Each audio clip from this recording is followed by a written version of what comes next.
How to use it, please follow me. Open the battery cover. Put on the battery. Put a little gel to the faceplate of probe. Press Power On button. Then, move the transducer slowly over the lower part of the abdomen to detect the fetal heartbeat. You can adjust the sound by operating the sound button. 3 display modes. Mode 1. Real-time FHR mode. Mode 2. Average FHR mode. Mode 3. Manual counting mode.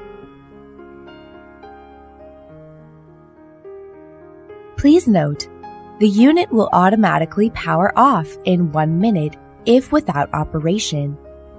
Tips of using. Make sure the probe surface contacted with skin fully. Gel or water is suggested to put on the probe faceplate.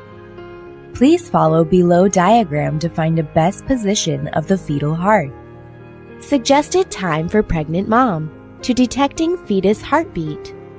Within 30 minutes after getting up. Within 1 hour after having lunch. Within 30 minutes before go to bed. Thank you for watching. For more details, please read the manual.